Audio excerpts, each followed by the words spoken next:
Let's make easy blueberry muffins with oats using one bowl and no mixer.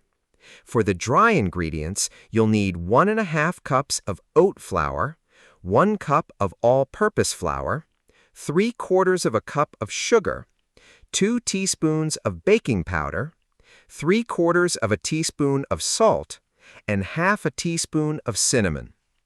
For the wet ingredients, use 3/4 of a cup of milk, 3 large eggs, 1/3 of a cup of neutral oil, 1 teaspoon of vanilla, and 3/4 of a cup of blueberries.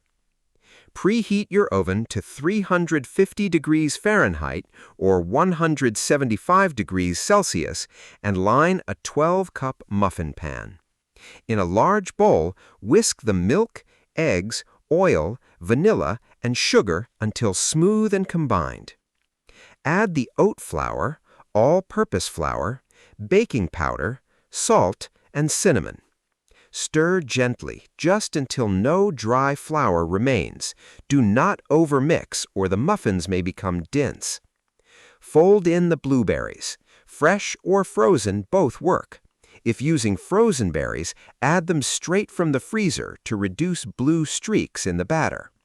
Divide the batter evenly between the 12 cups, filling each one nearly full.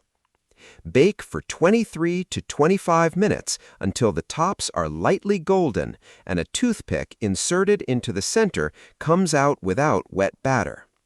If your muffins turn out dense, mix the batter less next time. If they are dry, begin checking them at 23 minutes. And remember, do not thaw frozen blueberries. Let the muffins cool in the pan for 5 minutes, then transfer them to a wire rack. This recipe makes 12 blueberry oat muffins. Enjoy!